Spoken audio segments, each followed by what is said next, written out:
오직 성령의 권능을 받으라. 12번째 말씀입니다. 보라 하늘이 열리고 인자가 하나님 우편에 서신 것을 보노라까지 제목으로 정해서 말씀 전해드리도록 하겠습니다. 요새 올림픽이 한참 이제 진행되고 있습니다. 우리 한국이 더 잘할 수 있는데 결과가 그렇지 않은 것 같습니다. 근데 사실 그 선수들이 올림픽에 나가고 국가대표가 된다는 것은 상상을 초월할 만큼 힘든 일입니다. 여러분 한번 보세요. 금메달과 은메달, 그게 몇 초 차이입니까? 1000분의 1초 차이로 금메달과 은메달을 갈립니다. 근데 또 신기한 건 뭔지 아십니까? 그 1000분의 1초를 이기지 못합니다.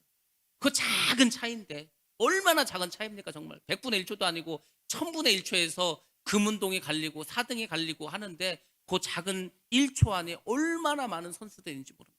근데 1초를 못 줄이는 거예요. 그걸 보면서 그런 생각을 했습니다. 우리가 믿음이 좋으신 분이 있습니다. 늘 성령 충만하고 하나님과 교제하고 하나님과 늘 동행하는 분이 있습니다. 그렇지 않은 분들도 있습니다. 도대체 어떤 차이일까? 어떤 차이겠습니까? 여러분들, 공부와 운동과 신앙은 공통점이 있습니다. 공통점이 있어요. 아주 중요한 공통점이 있습니다. 그게 뭔지 아십니까? 공부하는 것, 운동하는 것, 신앙생활은 공짜가 없습니다. 공짜가 없어요. 시간을 투자해야 됩니다. 노력을 투자해야 합니다. 열심을 투자해야 그래야 잘할 수 있습니다. 공부 잘하는 학생들, 제가 학생들을 20년 동안 가르쳐보지 않았습니다. 공부 잘하는 학생들은요, 상상을 초월하게 공부합니다. 새벽 3시까지 공부해요. 제가 가르친 어떤 학생은 그 외국어 고등학교를 갔는데 첫 시험을 보는 거, 입학해서 첫 시험. 얘가 한 달 동안을 잠을 안 잤어요. 한 달 동안 잠을 안 잤다는 사람이 한 달을 안 자고도 살더라고요. 얘가 새벽 4시까지 공부를 해요. 근데 자려고 누워. 근데 너무 걱정이 되는 거야. 이게 하나만 틀려도 2등급이 되니까 너무 막 걱정돼가지고 누워서 2시간을 잠을 안 자, 눈만 감고 있다가 6시에 일어나서 학교를 갑니다. 그렇게 한 달을 공부했어요. 시험이 끝나니까 얘가 모든 긴장이 풀려가지고 그냥 쓰러져 버렸어. 야, 도대체 이렇게 공부하는, 이렇게 열심히 하는 거야. 상상을 초월합니다. 운동 선수들이, 여러분들, 우리는 걷기도 힘들지 않습니까? 그 국가대표 선수들 태능하면은 치를 떱니다. 그 태능대에 가면 불암산이라고 해요. 불암산. 그 바위가 아주 멋있는 불암산이 있습니다. 거기를 아침마다 뛰어서 올라가야 되는 거예요. 여러분 생각해 보세요. 걸어서만 산을 올라가도 도저히 힘들어서 못 해요. 거기를 뛰어서 올라가야 되는 거예요. 그것도 시간 안에 못 들어가면은 또 거기 벌 받습니다. 얼마나 상상을 초월하는 거예요. 황영도 선수가 마라톤 선수 아닙니까? 마라톤 42.19km를 완주하려면은 그게 한두 번 뛰어봐서 뛸 수 있겠어요? 우리가 100m를 17초로 들어갈 수 있는 그 속력으로 42.19km를 쉬지 않고 뛰어야 되는 거예요. 얼마나 힘들겠어요. 황영도 선수가 강원도 사람인데 그 동해바다 옆을 달려갑니다. 너무 힘드니까 바다에 가서 그냥 빠져서 죽고 싶더라고요. 너무 힘들어서, 너무 어려워서. 그런 힘들고 어려운 시기를 겪었기 때문에 금메달을 따는 겁니다. 그럼 여러분 생각해 보세요. 기도를 하면 하나님을 만나고 하나님의 음성을 듣고 하늘이 열리고 이 정도 되는데 기도도 하지 않고 예배도 잘 드리지 않고 그 말씀대로 살지도 않고 저절로 열려지겠습니까? 아니에요. 정말 믿음의 사람들은 내 목숨도 중요시 여기지 않고 내 목숨도 귀히 여기지 않고 어찌하든지 하나님께 드리려고 합니다. 우리가 물질만 하나님께 드리는 줄 아십니까? 우리가 하나님께 드릴 때에는 시간도 드리는 겁니다. 정성도 드리는 겁니다. 마지막에 뭐를 드리는지 아십니까? 나를 드리는 거. 나를 드린다는 것은 내 목숨도 드린다는 겁니다. 그렇게 신앙생활을 열심히 하고 하니까 하나님이 보이는 거예요. 하늘문이 열리는 겁니다. 여러분들이 기왕에 신앙생활을 한다면 그래도 내가 하나님을 만나자, 하나님의 음성을 듣자, 정말 나도 성령 충만함을 한번 경험해 보자. 그리고 내가 저 천국, 그 천국이 그렇게 좋다고 하는데 그 천국 내가 한번 가보자. 이런 소원을 가지시고 소망을 가지시고 그렇게 신앙생활 한번 해보시기 바랍니다. 학생들이 왜 이렇게 열심히 공부합니까? 내가 의사가 돼야 되겠다. 내가 서울대학교 가봐야 되겠다. 내가 원하는 대학에 가서 내가 원하는 일을 한번 해봐야 되겠다. 뭐 그게 있으니까 열심히 하지 않습니다. 여러분들, 우리는 신앙생활에서 의사가 되는 게 아닙니다. 서울대학교 가는 게 아닙니다. 이 세상 돈을 많이 버는 게 아닙니다. 우리가 예수를 믿음으로써 우리가 얻는 것은 뭐냐면 구원함을 얻는 겁니다. 하늘나라에 가서 사는 것입니다. 하늘나라에 가서 사는 것은 이 세상 금메달보다도, 이 세상 그 어떤 큰 영광보다도 가장 소중하고 가장 귀한 은혜인 줄로 믿습니다. 여러분들, 정말 금메달 따는 선수들이 그 열심을 내듯이, 그 열심히 공부한 학생들이 정말 자기 꿈을 위해서 열심히 공부하듯이 여러분들 신앙을 위해서, 여러분의 믿음을 위해서 열심히 한번 달려가시기 바랍니다. 하나님께서 도와주십니다. 하나님께서 역사해 주십니다. 하나님께서 반드시 여러분의 마음의 소원도 들어주실 줄로 믿습니다. 예, 오늘 우리 사도행전 7장 말씀입니다. 우리가 잘 아는 스데반 집사의 이야기입니다. 이 스데반 집사의 이야기를 통해서 여러분들 오늘도 하나님께서 우리에게 주시고자 하는 귀한 그 진리의 말씀이 있습니다. 잘 기억하시고 은혜 받으시고 정말 여러분들도 그런 삶을 살아가시기 바랍니다. 지난주에 제가 말씀드렸습니다. 사도들이 이제 막 말씀을 전하는데 너무 사람들이 막 많이 오는 거예요. 사도들이 교회를 감당할 수가 없어요. 그래서 사도들이 말합니다. 우리는 기도하고 말씀 전하는 일에 전무하겠다. 그러니까 이 구제하는 일이나 교회 행정적인 일은 이제 성령이 충만하고 은혜가 충만한 사람들을 7을 뽑아서 그들에게 이 일을 맡기자 했습니다. 그래서 뽑아서 7 집사를 이제 만들었습니다. 그 중에 한 사람이 스데반 집사입니다. 스데반 집사는 놀라운 복음 전도자이고 하나님의 사역자였습니다. 스데반 집사는 은혜가 충만했습니다. 권능으로 충만했습니다. 그래서 집사님인데도 큰 기사와 표적을 행했다는 겁니다. 여러분들 오늘날 어떤 집사님이 막 기도를 하면 병자가 낫고 기도를 하면 예언을 하고 기도를 하면 하나님의 능력을 행하면 야 대단하다 하죠. 여러분들 스데반 집사만 기적과 이적을 행하는 것이 아닙니다. 지금도 집사님이 안 해도 상관없습니다. 그냥 성도인데도 평신도인데도 하나님께 기도하고 성령 충만하고 은혜 충만하면 지금도 큰 기사와 표적을 행할 줄로 믿습니다. 그 주인공이 여러분 되셔야 돼요. 기도하시면은 하나님께서 말씀을 주십니다. 하나님께서 알려주십니다. 하나님이 하늘의 지혜도 내려주십니다. 그러니까 예수를 믿는 사람들은 하나님 음성을 들어야 되겠죠. 하나님의 말씀에 순종하면서 나아가야 됩니다. 그래서 스데반 집사 열심히 복음을 전도했습니다.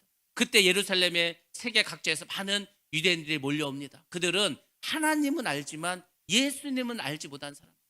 그리고 그 예루살렘 그 성전 안에는 성전을 섬기는 사람도 있습니다. 사두개인, 바리새인, 대제사장, 서기관들, 예수를 팔고 그리고 예수를 죽였던 그 사람들이 여전히 남아 있습니다. 그 사람들이 이제 스데반과 논쟁을 벌이게 됩니다. 그래서 이제 막 스데반에게 말하는 거예요. 예수가 누구냐? 예수가 진짜 하나님의 아들이냐? 도대체 예수가 누구냐? 계속해서 이 스데반 집사를 공격합니다. 근데 스데반 집사는 성령이 충만하고 성령의 기름 부음을 받았기 때문에 누가 뭐라고 말을 해도 다 대답을 해주는 거예요. 그러니까 이 논쟁에서 그 반대하는 사람들이 스데반 집사를 이길 수가 없습니다. 여러분이 배움이 작고 여러분이 별로 세상적인 거 모른다 하더라도 성령 충만하면 하나님께서 하늘의 지혜를 주십니다. 하늘의 지혜를 주시면요 감당을 못한다니까. 제가 아는 그 아이가 있다고 하지 않습니까? 얘는 그냥 고등학교도 나오지 않았습니다. 그냥 그 검정고시를 봐서 1년 그냥 검정고시 공부하고 대학교를 18살에 갔습니다. 뭐 좋은 대학교를 간 건 아니에요. 지방에 있는 그냥 작은 대학을 갔어요. 근데 이 학생이 이제 군대를 가게 됩니다. 나이도 어린 나이에 뭐 이제 갓 20살이 돼서 바로 군대를 갔어요. 군대를 갔더니 막 서울대 다닌 그런 사람도 있고 연대 다니다 온 사람도 있고 막 똑똑한 사람들이 많아. 근데 사람들 보니까 얘가 하는 게 달라. 말하는 게 달라. 나중에는 어떻게 되는지 아십니까? 서울대 다니고 연고대 다니는 사람들이 와가지고 얘한테 상담을 하는 거예요. 자기보다 나이도 어립니다. 자기보다 세상적으로 아는 게 없어. 근데 얘는 말하는 게 달라요. 왜? 그 아이는 어릴 때부터 기도했습니다. 어릴 때부터 말씀대로 살려고 노력했습니다. 1월 1일 되면 3일 동안 금식했습니다. 아니 그 어린 남자애가 중학생이 얼마나 배고프겠어. 아니 뭘 먹어도 지금 부족한데 금식을 했다고 생각해요. 근데 하나님께서 지혜를 주셨어요. 엄청난 지혜를 줬습니다. 지금도 하나님 주신 지혜로 많은 것을 지금 감당하고 있어요. 여러분들이 기도하시면 하나님께서 지혜를 주십니다. 그 지혜를 받으시면 사업하는 자는 사업이 다시 더 크게 일어날 것이고 여러분들 그 기회를 가지고 복음을 증거하면 많은 사람들 전도할 수 있는 그런 복음 전도자가 다 될 줄로 믿습니다. 스데반 집사가 그랬어요. 그래서 이 사람들이 뭘로 해도 이길 수가 없습니다. 도저히 안 되니까 이 사람들이 작전을 짰습니다. 어떤 작전을 짰냐? 이제 돈으로 사람을 매수하는 겁니다. 어떤 사람들에게 돈을 줬습니다. 내가 너희가 돈을 줄 테니까 네가 스데반 집사에게 죄를 씌워라. 그래서 스데반 집사가 이제 잘못을 말했다고 거짓말을 했다고 말합니다. 그것이 뭐냐면 스데반이 말하면서 모세를 모욕하고 하나님을 모욕하는 말을 자기가 들었다는 겁니다. 거짓말이거든, 거짓말. 여러분들, 마귀는 거짓의 압이라고 했습니다. 그래서 우리가 거짓말을 해서는 안 되는 거예요. 거짓말하면은 우리가 사실은 거짓말 말하면 편할 수 있습니다. 내가 손해를 안 볼 수도 있다니까. 내가 거짓말하면 나에게 유익이 될 수 있는 너무나 많습니다. 그래서 세상 사람들은 거짓말을 쉽게 합니다. 어린 아이들도 거짓말을 잘 합니다. 근데 우리가 어릴 때부터 거짓말을 하는 습관을 절대 들여서는 안 돼요.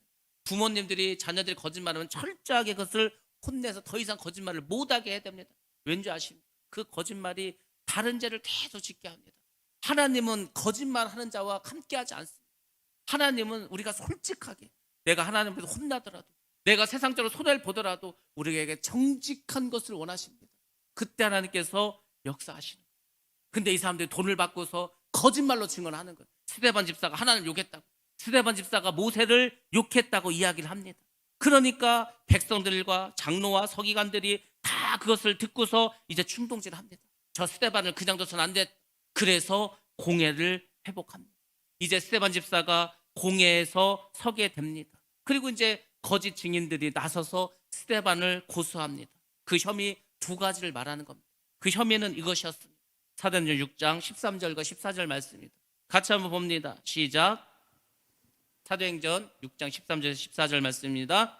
거짓 증인들을 세우니 가로되 이 사람이 이 거룩한 곳과 율법을 거스려 말하기를 맞이 아니하는도다. 그의 말에 이 나사렛 예수가 이곳을 헐고 또 모세가 우리에게 전하여 준 규례를 고치겠다 함을 우리가 들었노라 하거늘. 아멘. 뭐라고 말했습니까? 이 나사렛 예수가 이곳 헐고 이 성전을 헐어버리겠다는 거예요. 성전을 못 오겠다는 거죠. 모세가 우리에게 전해진 그 규례가 있는데 그것을 고치겠다고 하는 거예요. 모세가 준 규례는 하나님 주신 건데 감히 그것을 누가 고치겠냐 이거. 누가 고치겠냐. 그래서 그것을 가지고 이제 고소를 하게 됩니다. 고소의 내용을 듣고서 대제사장이 말합니다. 이것이 사실이냐? 네가 정말 그렇게 말을 했냐? 그때 스데반이 변론을 하기 시작합니다. 스데반 집사는 모든 구약의 내용을 다 알고 있어요. 이스라엘 사람들은 하나님께서 천지를 창조하시고 그때까지 일어났던 그 4천여 년의 모든 역사를 모든 사람들이 다 알고 있습니다. 왜? 어릴 때부터 회당에서 배우고 성전에서 배웠기 때문에.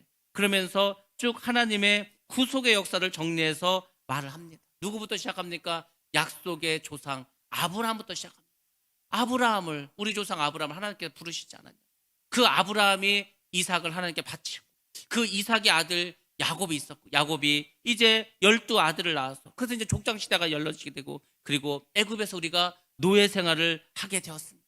근데 하나님께서 우리 조상들을 그 애굽에서 출애굽하기 위해서 모세를 부르시고 기적적으로 홍해를 건너게 해서 우리를 구원해 주셨습니다. 그리고 광야 생활을 하게 되었고 그 광야 40년이 지나고 우리가 가나안 땅을 정복해서 이제 다윗 왕까지 내려오게 되었습니다. 그리고 솔로몬 왕에 이르러서 성전을 건축하게 되었습니다. 그런 구약의 이야기를 쭉 다 방대한 내용을 길지 않게 변론을 했습니다.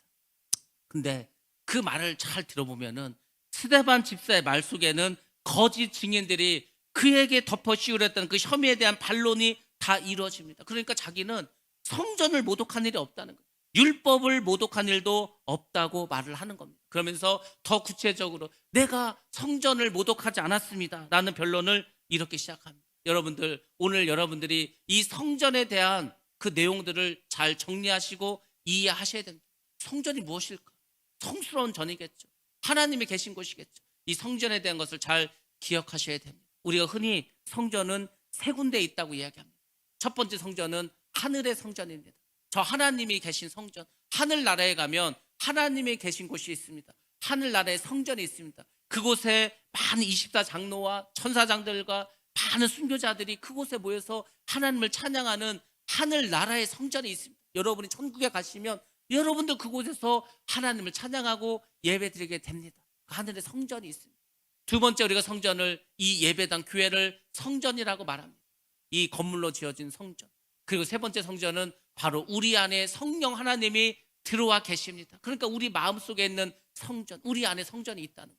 그래서 진정한 교회는 이 건물이 교회가 아니고 우리 자신이 교회이고 성전입니다. 왜? 이곳에 하나님이 살아계시고 역사하시기 때문에.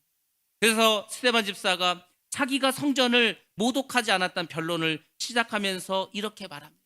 하나님께서 우리를 출애굽하셨다. 왜 출애굽시켰습니까? 하나님이 이스라엘 백성들에게 예배를 받으시기 위해서. 그래서 예배를 받으시기 위해서 광야에서 세우신 게 무엇입니까? 바로 성막이라는 겁니다. 성막. 레위기에 보면은 하나님께서 얼마나 꼼꼼하게 성막을 어떻게 지라고 그 모든 설계도를 주십니다. 이게 그림으로 주면 쉬울 건데 그림이 없으니까 말로 다 했습니다. 길이를 어떻게 하고 폭을 어떻게 하고 높이를 어떻게 하고 재료는 어떻게 하고 실은 어떤 색깔로 하고, 하여튼 하나님이 자세하게, 아주 자세하게 이제 그 성막을 짓는 모든 것을 말씀해 주셨습니다. 그래서 이스라엘 백성들이 광야에서 성막을 짓지 않았습니까? 그곳에 하나님께서 임재하셨습니다. 하나님께서 불 기둥으로, 구름 기둥으로 이스라엘과 함께 하시고, 내가 살아있는 하나님이다, 내가 너희와 함께 있겠다. 그래서 그 성막을 통해서 이스라엘 백성에게 약속을 해 주십니다. 그래서 성경에서는 그 성막을 증거의 장막이라고 이야기합니다. 증거의 장막.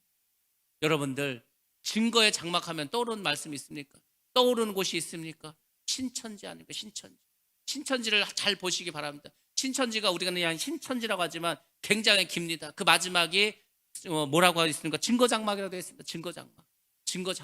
그러니까 이단들이 정말 중요한 거, 정말 핵심적인 것은 다 가져다가 썼어요. 그래서 우리가 말을 할 수가 없도록 했습니다. 구원에 대해서도 말하기가 어렵습니다. 잘못하면 구원파로 몰릴 수가 있으니. 그리고 예수님의 재림과 휴거에 대해서 말하기도 어렵습니다. 왜? 시한부 종말론자라고 오해받을 수 있을까? 그렇게 됐어. 우리가 하나님의 왕국, 하나님의 나라가 하나님 왕국이거든요. 우린 천국이라고 하지만 영어 성경보다도 킹덤 오브 갓이 하나님의 왕국으로 돼 있어요. 왕국이란 말을 쓰기가 참 어색하고 거북합니다. 왜? 안식교에서 쓰고 있으니까. 이 증거 장막도 마찬가지. 증거 장막이 성막인데 성막은 거룩한 곳 아닙니까? 근데 이거를 또 신천지에 쓰니까 이런 거 역시도 우리가 말을 할 수가 없어요. 그래서 참 예수 믿는 게, 우리가 바로 신앙생활하는 게 참 어렵습니다. 왜? 가장 핵심적이고 가장 중요한 것은 다 이단들이 가져가서 이상하게 만들어버려서 우리가 제대로 모릅니다. 말하면 좀 오해를 받을까. 이단들은 특정한 어떤 중요한 것, 어떤 것을 그 중요시하고 자기들만 특별한 존재라는 것, 자기들만 구원받았다는 것, 자기들만 특별한 존재라고 말하면서 계속해서 이단들의 세력을 확장해 갑니다. 지금 앞으로는 더 많은 미혹이 있을 겁니다. 더 많은 배교가 일어나게 될 것입니다. 그러니까 우리가 바른 그 성경을 아는 게 너무너무 중요합니다. 여러분들 잘 아셔야 되는 거예요. 성경을 잘 아시고 성경에서 무엇이라 말씀한 것을 잘 기억하셔야 합니다. 그렇지 않으면 우리가 넘어갈 수 있습니다. 증거의 장막은 바로 하나님께서 살아계시고 이스라엘과 함께 하시겠다는 것을 증명해주는 그런 장막입니다. 그래서 그걸 눈에 보이기 위해서 불기둥과 기름 기둥, 그 기둥을 하나님께서 그 성막 위에서 올라오게 했습니다. 그리고 그곳에는 하나님의 언약궤가 있습니다. 언약궤가 있지 않습니까? 그 언약궤를 둔 곳, 그곳이 바로 성막입니다. 이 성막이 이제 가나안 땅에 들어갔습니다. 가나안에 정착했을 때도 성막이 있었습니다. 다윗 안까지 그것이 내려왔습니다. 그래서 다윗이 이제 자기가 살릴 그 왕궁을 짓고 어떻게든 성전을 지어야 되겠다, 그 마음을 가졌는데 하나님께서 다윗에게는 성전을 짓는 은혜를 주지 않았습니다. 왜? 너무 전쟁을 많이 하고 너무 손에 많이 피를 흘렸기 때문에. 그래서 다윗은 성전을 짓기 위한 모든 재료들을 준비만 해놓고 아들인 솔로몬이 성전을 짓게 되었습니다. 여러분들, 여러분의 인생에서 교회를 하나 우리가 짓는다는, 건축한다는, 성전을 하나 건축한다는 게 얼마나 큰 복인지 아십니까? 그 위대한 다윗 왕도 자기 생전에 성전을 짓지 못했습니다. 우리가 미얀마에 지금 성전을, 교회를 건축하고 있지 않습니까? 우리가, 저 역시도 그곳에 성전을 짓고 교회를 짓겠다는 생각을 하지 않았습니다. 근데 느닷없이 교회를 짓겠다는 거. 그게 저한테는 얼마나 부담으로 다가왔는지 모릅니다. 이 목사가 이게 왜 아무 상의도 없이 뭘 믿고 저렇게 교회를 짓겠다고 하는지, 돈도 하나도 없으면서, 쌀 돈도 없어가지고 우리가 돈을 보내줘야 그 돈으로 쌀을 사고 감자를 사고 양파를 사고 기름 사서 그걸 가지고 겨우 그 곳에서 먹고 사는데 뭘로 성전을 짓겠다고 하는 거, 10원도 없으면서. 그게 전적으로 저에게 부담이 되었어요. 그래서 저도 그러면 기도만 하자고 했지 아무 말을 하지 않았어요. 근데 하나님께서 우리 교회를 통해서 그곳에 교회를 짓기를 원하셨습니다. 그래서 뭐 여러분들이 막 헌금을 하는 거예요. 저는 그냥 뭐 이렇게 짓겠다고도 안 했는데, 그래서 교회를 건축하기 시작했습니다. 그래서 그 교회가 있었던 그 나무로 되었던 판자로 되었던 건물을 헐어버리고 그곳에 우리가 지금 교회를 짓고 있지 않습니까? 2층까지 올라갔죠. 이제 창을 달고 그다음에 문을 달고 페인트를 칠하면 이제 온전한 교회로 서게 됩니다. 이제 우리가 이제 이번 주부터 다시 공사를 시작하면 이제 성전이 그곳에 지어지게 될 것입니다. 제가 이제 지금 와서 이렇게 생각해 볼 때는 이게 하나님의 은혜였구나. 성전을 짓는다는 게, 교회를 건축한다는 게, 우리는 단지 건물 하나 짓는 걸 생각하지만 절대 그렇지 않습니다. 그곳에 많은 영혼들이 오겠죠. 그곳에서 많은 사람들이 구원을 받게 될 것입니다. 그것을 통해서 우리는 그렇게 몰랐지만은 하나님께서 우리로 하여금 이 일을 맡기셨다는, 여러분들 제가 말하지 않았습니까? 우리가 마지막 때 가장 큰 복이 무엇이라겠습니까? 하나님께 쓰임 받는 복. 우리 각 개인도 하나님께 쓰임을 받아야 됩니다. 하나님의 도구가 되고 하나님 원하시는 일을 감당하는 그런 사람이 되어야 합니다. 교회도 마찬가지입니다. 우리 교회가 우리만 잘 먹고 잘 살고 우리가 이 안에서 우리만 은혜 받고 이것이 아닙니다. 우리에게 주신 사명이 있습니다. 교회에도 사명이 있는 것입니다. 그 사명이 무엇입니까? 복음을 전파하는 거 아닙니까? 근데 그 복음을 우리 주변에 있는 이 금산 지역에 있는 사람에게만 전하는 것입니까? 우리는 알지 못하지만, 우리는 한 번도 볼지 않았지만 땅끝까지 복음을 전파하라고 했으니까 그 어떤 선교지에도 교회를 건축하고 복음을 전할 수 있도록 우리가 후원하는 것, 이거 다 하나님께 쓰임받는 복입니다. 근데 하나님께서 우리에게 그런 복을 주셨다는 겁니다. 우리가 예산을 세운 것도 아니에요. 근데 순수하게 여러분들 동참하셔서 교회를 여기까지 짓게 되었습니다. 이제 마지막으로 교회를 잘 정리해서 잘 마무리하면은 아름다운 교회가 세워질 것이고, 또 코로나가 끝나서 우리가 자유롭게 선교하러 나갈 수 있다면 그곳에 가서 우리가 집회를 하고 그곳에 가서 또 많은 사람들에게 전도를 하고 그곳에서 하나님의 일을 감당할 줄로 믿습니다. 하나님께서 사실 우리에게 큰 은혜를 베풀어 주셨습니다. 솔로몬이 이제 성전을 건축했습니다. 성전을 건축하고 정말 아름다운 성전을 지었습니다. 근데 성경은 말씀해 주십니다. 아주 중요한 진리를 말씀해 주고 있습니다. 사도행전 7장 48절과 50절에서 이렇게 말씀해 주고 있습니다.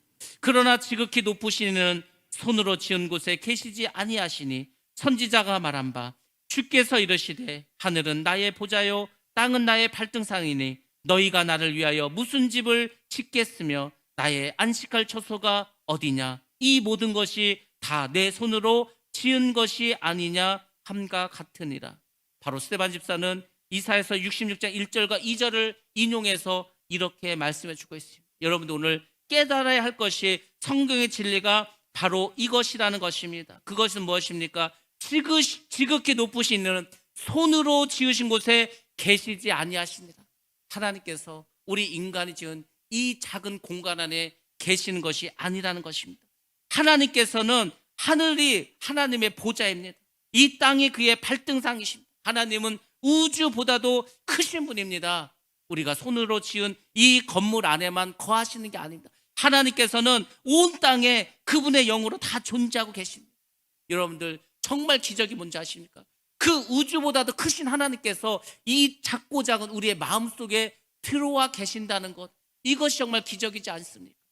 그렇다고 이 교회가 성전인 줄 알았고 이 교회는 항상 하나님이 계신 줄 알았는데 그게 아니래. 이 말씀을 드리는 게 아니에요. 여러분들 이 예배당은 여러분 한 사람 한 사람 다 교회입니다. 왜? 여러분 안에 성령 하나님 살아계시고 여러분 안에 하나님 들어 계심으로 진짜 교회는 여러분 한 사람 한 사람. 이 교회는 여러분들이 한 곳에 모였습니다. 이곳에서 예배를 드립니다. 예배를 드리는 이 곳은 다른 장소와는 구별된 것입니다. 거룩한 곳입니다. 하나님께서 우리가 예배를 드릴 때 성령께서 임재하시고 우리를 예배를 받아주시는 거룩한 장소가 이곳인 줄로 믿습니다. 그래서 옛날에는요 함부로 이 강대상에 올라오지 못했습니다. 청소하러도 함부로 못 갔다니까. 그 정도는 아니더라도 성전은 여전히 거룩한 곳입니다. 예배당은 하나님께 예배드리는 아주 성스러운 곳이고 거룩한 곳이라는 것을 여러분 잊지 말으시기 바랍니다. 그리고 이곳에서 여러분들 예배 드리실 때마다 이곳에 나오셔서 기도할 때마다 하나님을 만나시기 바랍니다. 하나님을 만나셔야 될 거 아니에요.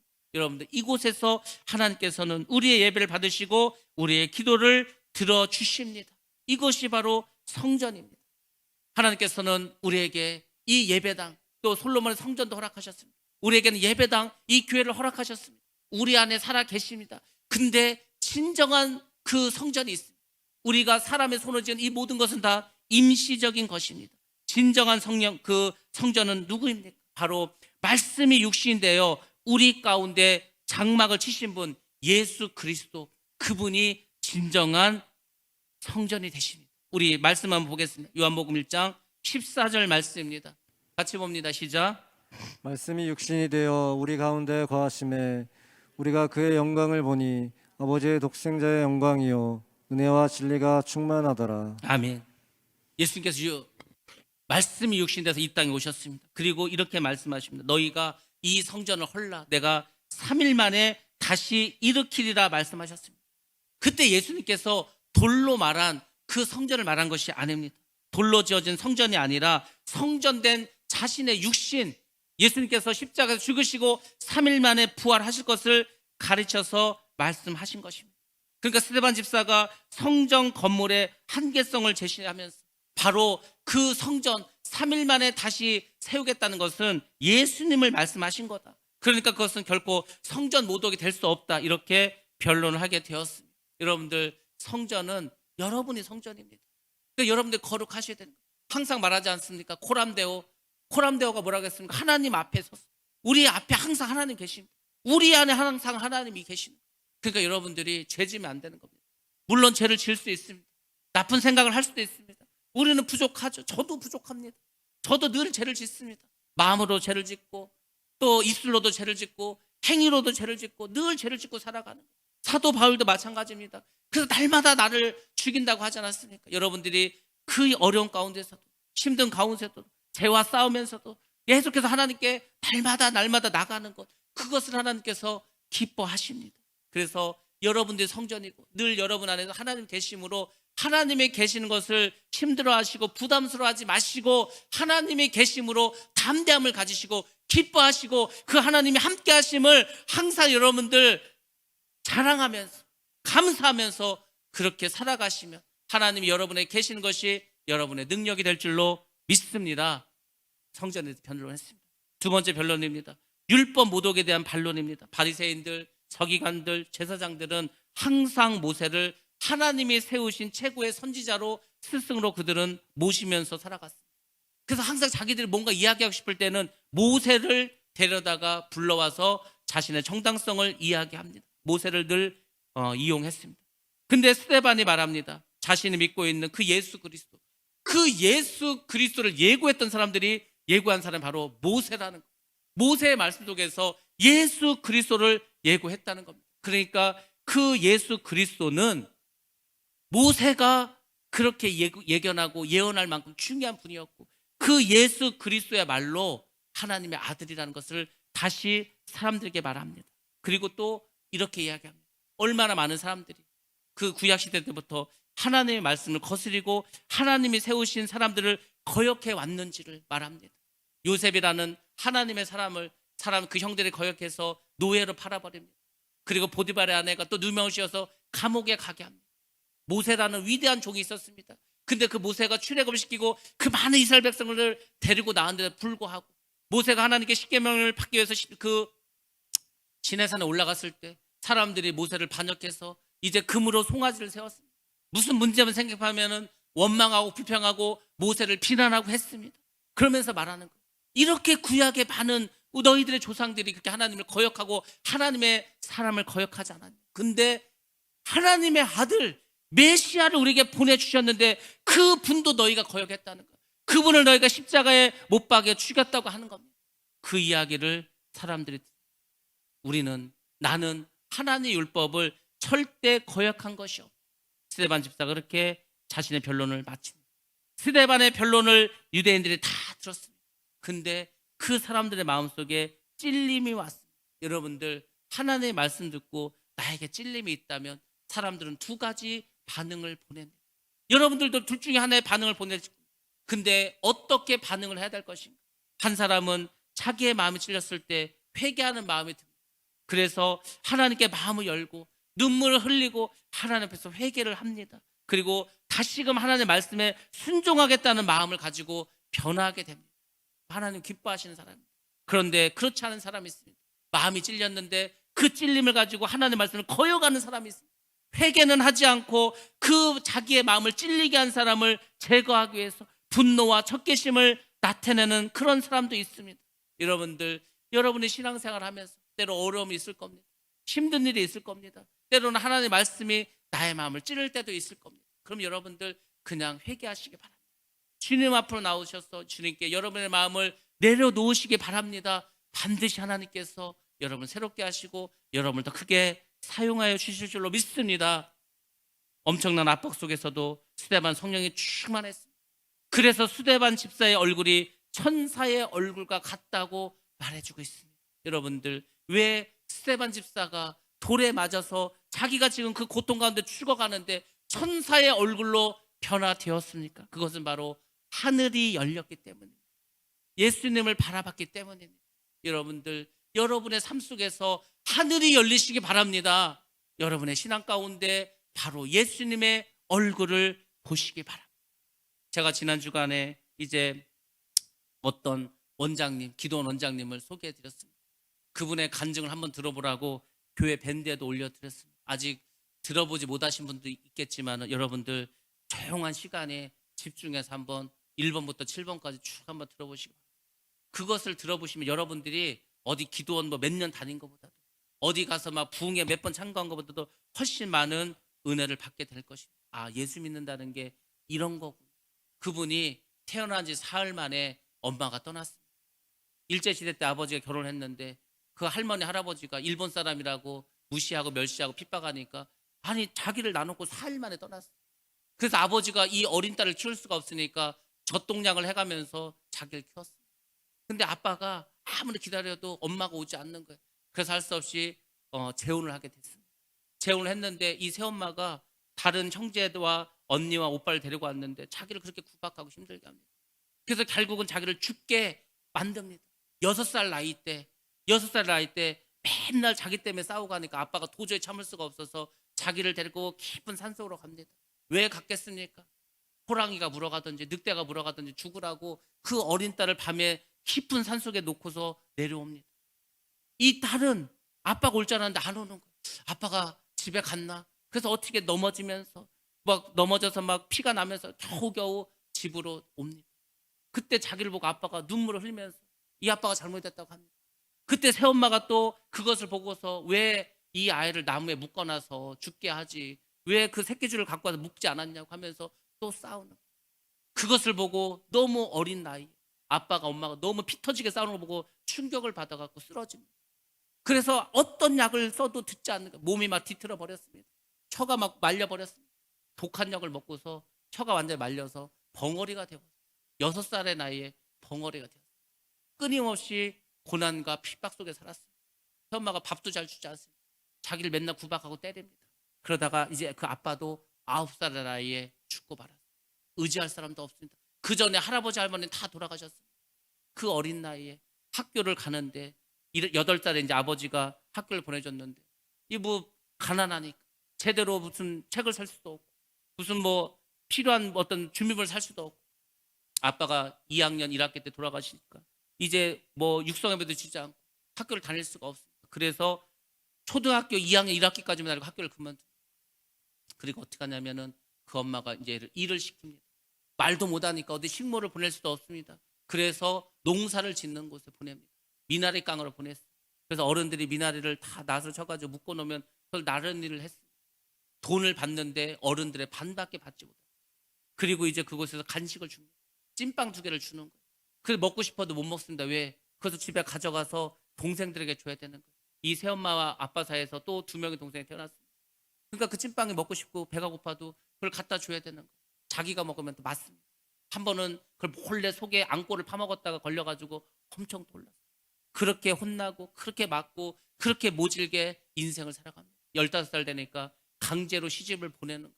강제로 시집을 갔습니다. 시집살이를 엄청나게 했습니다. 그 와중에 이제 자녀가 태어났어요. 근데 그 딸이 중학교 2학년 때 죽음을 맞이하게 됩니다. 남편이 자기가 이제 말도 못하고 하니까 애를 4명이나 나눴고 집을 나가버렸어. 그러니까 가난하고 말도 못하고 어디서 돈도 못 버는데 남편은 떠나가고, 그러니까 이분이 어떻게든지 그 남은 자식을 살리기 위해서 늘 일을 합니다. 새벽부터 일어나서 그 힘든 모진 일을 하는 거예요. 그 큰딸이 학교를 가고 해서 자전거를 타서 배웠는데 어떻게 넘어졌는데 뼈가, 이게 무릎이 잘못됐는데 골절 생겼는데 돈도 없고 하니까 이 딸은 아프다는데 병원도 안 데려가고 그냥 약만 발라줬어요. 그렇게 몇 년이 흘렀습니다. 너무 아파서 걷지를 못하겠다는 거예요.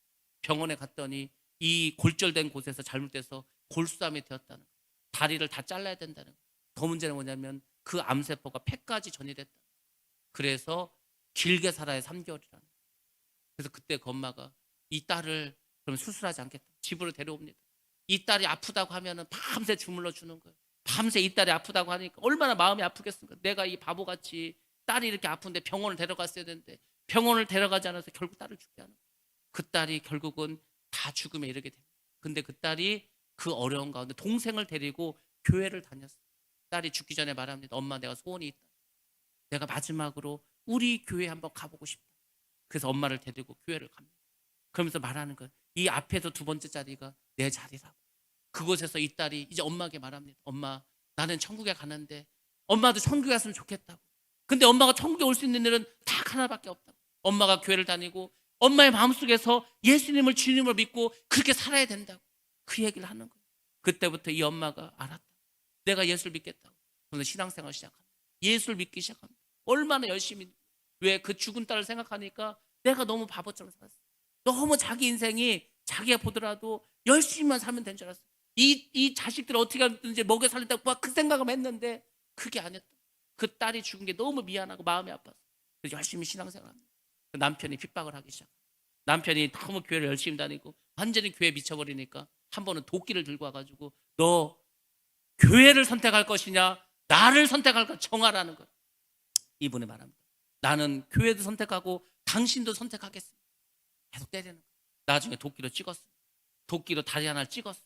나머지 다리를 찍었습니다. 피가 철철 흐르는 거예요. 그 몸을 가지고 이제 교회에서 사람들이 막 교회 연락을 해가지고 싸움을 말리고 이분을 교회 사모님이 저 기도원으로 보냈어요. 기도원에 가서 40일 금식 기도를 했어요. 40일 금식 기도를 하면서 얼마나 남편이 원망스럽겠어요. 하나님, 저 남편을 죽여달라고, 정말 저 남편이 없어졌으면 좋겠다고. 근데 하나님께서 말합니다. 나는 네 남편도 사랑한다. 그러니까 이분이 그렇게 생각했다는 거예요. 나는 이렇게 하나님을 위해서 매를 그렇게 맞고 내 평생이 태어날 때부터 이렇게 고통스러웠는데 결혼하기 전에도 결혼하고 나서도 그 시집살이에 남편의 그 모진매에 하도 맞아서 기가 터지고 입술이 터지고 뭐 구두발로 배를 맞아서 막 그 내장도 막 터지고 그렇게 고통을 당했는데 하나님이 왜 그 남편을 사랑한다고 하시니까 그럼 나는 더 이상 살 소망이 없고 이 생각을 했다. 자살을 생각했습니다. 근데 자기가 가만히 자살하려고 생각해 봤더니 자기가 죽어버리면 자기가 전도한 사람도 어떡하냐. 자기를 믿고 자기가 전도해서 교회를 나왔는데 세상에 그 사람들이 야, 나를 전도한 사람 자살했대, 이 얘기를 들으면 어떡하겠어. 자살 못하겠다. 또 하나는 목사님이 그렇게 우리 딸과 나를 위해서 기도해 주시고 했는데 세상에 내가 죽어버리면 우리 목사님이 얼마나 힘들어하실까. 그래서 다시 마음을 고쳐먹고 다시 내려오게 되었어요. 근데 또 남편이 계속 핍박을 하는 거예요. 나중에는 칼을 들고 와갖고 또 똑같이 말하는 거예요. 너 교회를 선택할래, 나를 선택할래? 나는 교회도 선택하고 당신도 선택하겠습니다. 칼로 막 찔르는 거예요. 얼굴 막 찔러서 막 그냥 막 패이고 그 고통, 그 모진 고난을 다 견뎠습니다. 이분이 기도를 하고 늘 하나님께 의지하고 얼마나 신앙생활 열심히 했는지 상상을 초월합니다. 우리는 감히 막 그렇게 살 수 있어요. 이분이 자기가 돈을 벌면 그 어려운 가운데서도 하나님께 헌금을 하는 거예요. 보니까 자기는 헌금할 돈이 없는 거예요. 그래서 이분이 헌금할 돈이 없으니까 어떻게 하는지 아십니까? 논에 가서 그 미꾸라지를 잡았어요. 미꾸라지를 팔아가지고 그 돈을 헌금했습니다. 이분이 논에 가서 우렁을 잡았어요. 그것을 팔아서 헌금을 했습니다.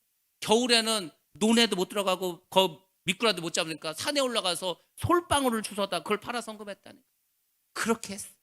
그런 가운데에서 이제 자기 집이 막 지붕이 새고 막 벽이 뚫려서 찬바람 들어오고 남편이 다 남의 집에 가가지고 그렇게 이제 그 돈을 벌어가지고 50만 원을 지붕을 하려고 했는데 그 돈도 세상에 교회, 그때 또 교회도 막 지붕이 터져가지고 막 물이 새고 하니까 그거를 교회 지붕하라고 헌금을 해버려요. 그래서 그것 때문에 얼마나 또 매를 맞고 그랬습니다. 근데 하나님께서 이제 복을 내려주기 시작합니다. 이분에게 은사를 주셨어요. 병 고치는 은사를 주셨어요. 그래서 그분에게 기도를 받고 나은 사람이 많아요. 그 중에 한 분이 암에 걸린 분. 이분이 이제 암이 고쳐졌습니다. 이분이 이제 미국으로 떠나게 됩니다. 그러면서 이제 이분에게 이제 집을 하나 마련해 주는 거예요. 2층으로 집을 줘줬어요. 그래서 2층 집을 줘줘서 그 집에서 이제 한동안 잘 살았어요. 밑에서는 이제 사택을 하고 위에는 이제 기도처를 해서 사람들 기도해 주는 그런 기도원으로 사용했어요. 근데 그 교회에 너무 사람들이 많이 오는 거예요. 이분의 전도를 열심히 해가지고 이제 의자를 갖다 놓으면 그 의자 금방 다 차는 거예요. 또 조금 지나면은 또 이제 의자를 갖다 놓으면 또 거기 다 차는 거예요. 그래서 교회가 너무 커져버렸어요. 더 이상 사람들이 어떻게 앉을 수가 없어요. 교회를 이제 건축을 해야 된다. 아무도 교회를 건축하겠다 말을 안 해요. 그 목사님께서 선포를 하셨습니다. 우리가 이제 교회를 건축하겠습니다. 건축에 찬성하는 분 손 들으라고. 아무도 손을 안 드는 거예요. 이분만 손을 들어요. 자기가 손을 들었으니까 교회를 건축하기 위해서 뭘 헌금을 해야 될 거 아니야. 기도를 하는 하나님 그런 거. 너 그거 있지 않냐. 등기. 그 2층짜리 집. 그래서 이분이 등기를 하나님께 바칩니다. 나중에 남편이 알았어. 또 엄청나게 매ril랐어. 얼마나 맞았는지 거의 사람이 뭐 아주 피투성이 돼버렸어. 한 달을 뼈도 부러지고 한 달을 교회를 못 가고 누워있었어. 근데 어떻게 그분을 통해서 암이 고쳐졌다. 미국에 갔다 오면 전화를 했는데 그 아들하고 얘기를 하면서 그 얘기를 하는 거예요.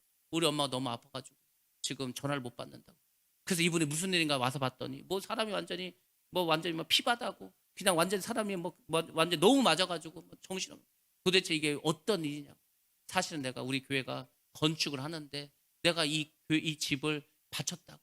남편한테 맞아서 그렇게 됐다고 이야기를 하는 거예요. 그때 그분이 그래서 이제 부동산에 가서 도대체 저 집이 얼마냐고 그랬더니 8천 몇백 정도 한다는 거예요. 그래서 이분이 미국에 가서 알았다고 하고 그 등기를 다시 그분에 갖다 주라고 하고 이분이 1억을 헌금을 했어요. 그래서 교회를 짓기 시작했어요. 여러분의 삶 가운데 너무 힘든 일이 있고 어려운 일이 있고 하면은 하나님께서 하늘문을 열어주십니다. 스데반 집사가 매를 맞고 죽음에 이르기까지 갔는데도 하늘문이 열리니까 그 얼굴이 천사와 같이 변화되었다고 합니다.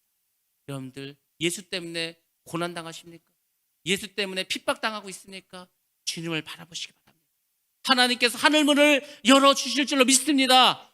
주님께서 여러분을 보고 계시는 끝까지 보고 계시고 이제 복을 내려주기 시작하면은 엄청난 복을 주십니다.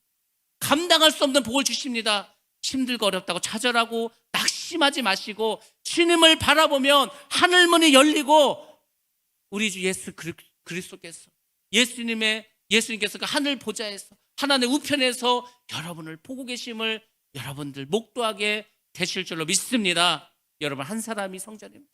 여러분 한 사람이 주님을 바라보시면 여러분들을 통해서 교회는 부흥하고 여러분의 가정은 복을 받고 여러분을 통해서 많은 하나님의 일을 감당할 줄로 믿습니다. 그런 한 사람 한 사람이 많이 모인 교회, 그 교회가 축복의 교회고 은혜의 교회가 될 줄로 믿습니다.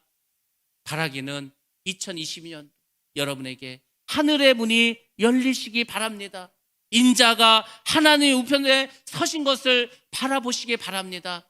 하나님께서는 여러분과 함께 하시고 여러분의 필요한 모든 것들을 채워주실 줄로 믿습니다. 여러분이 기도한 모든 것들을 이루어주실 줄로 믿습니다. 그리고 여러분을 통해서 하나님께서 그분의 일을 만들어 가실 줄로 믿습니다.